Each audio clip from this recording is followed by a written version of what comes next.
Frugal, a psychological thriller. Copyright 2025. By Wdowski. The morning after. May gradually woke from one of the deepest, most pleasant sleeps she had had in years. The satin sheets felt cool and wonderful against her bare skin. Taking in a deep breath, she could still smell his scent, his cologne and musk. She rolled over to face Sean, but he was not there. She was alone in the large bed. Sitting up, she could see through the east window that the sun had already risen above the horizon. She looked for at least her bikini to put on. It was not on the ground where she had tossed it off the night before in the heat of passion.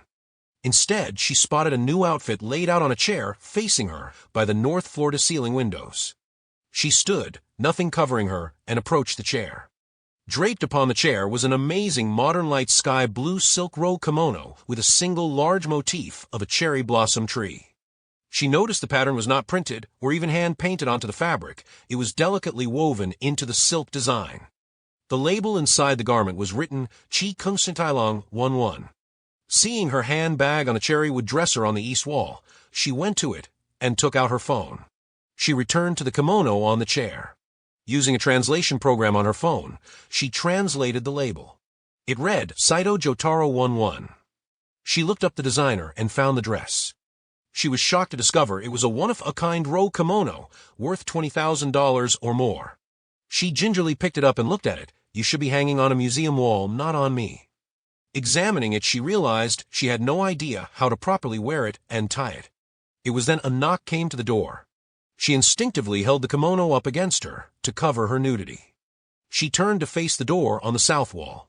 Yes. It is me, Miss Trumbull.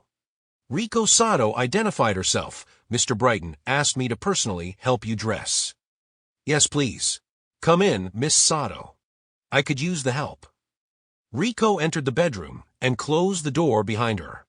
She was wearing a white silk blouse. The top buttons were undone, exposing her cleavage.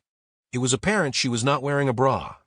She was wearing a black mini skirt that showed off her slender and shapely legs. May wondered, why was it not Miss Sato Sean was wooing? She was intelligent, same age, and extremely sexy in a Japanese office worker style. I didn't know you were here. May responded, still holding the designer kimono up against her. I took the boat from the north shore. Riko smiled, taking hold of the kimono in order to dress her. I brought you the kimono this morning.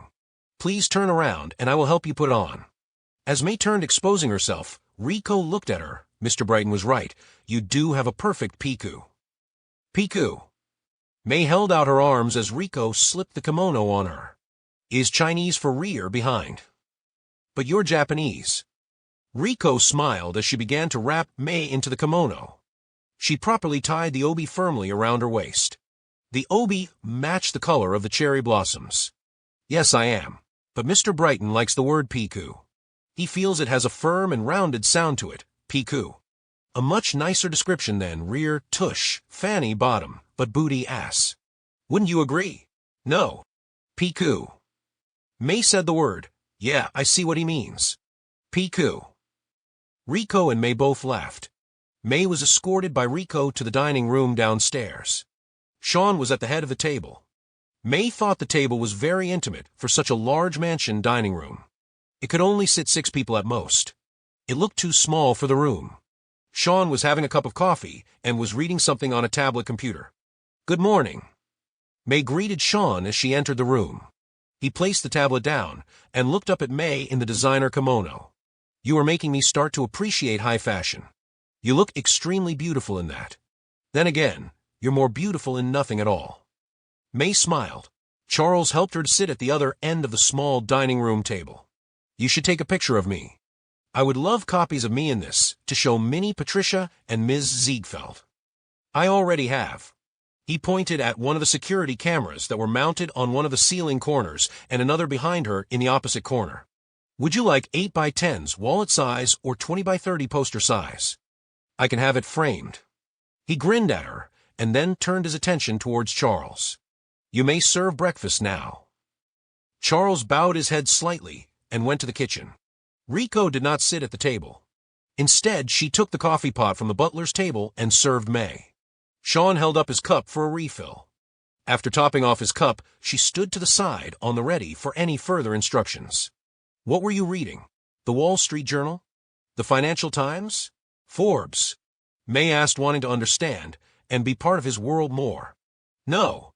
He shook his head. By the time they print anything, it is already old news. Oh, so what do you read? Fiction. Romance novels. May joked. Mostly technical and geopolitical journals. He shut off the tablet and placed it to the side on the table. I like to know what is being developed way before the mainstream press ever reports on it. What I usually read is the MIT Technology Review, Nature, ACM Digital Library, Defense One, Foreign Affairs, Jane's, Size, etc. They all sound like academic journals, no? May challenged him as Charles returned with a serving cart and placed a plate before her. A meat, egg, and cheese omelet, 2 strips of bacon, and toast with melted butter were beautifully displayed on the plate with a mini orchid for garnish. He then served the same to Sean. I thought you didn't believe in education.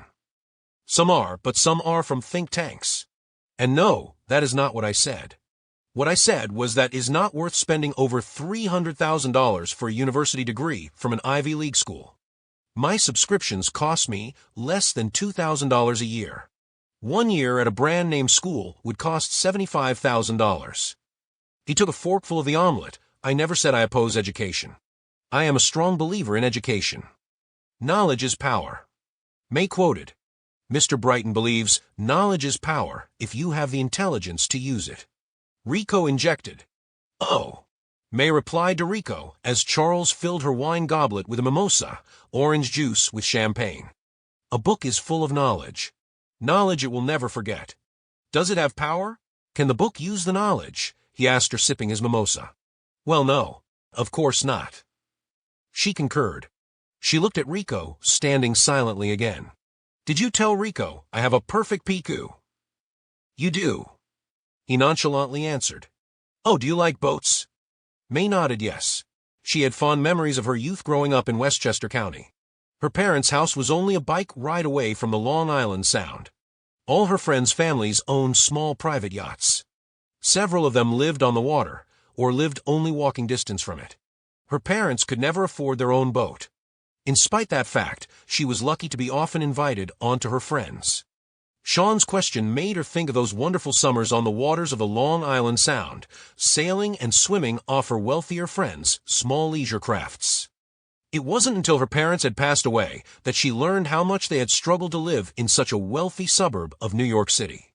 She missed those times. Yes, I do very much. Should I change back into the bikini?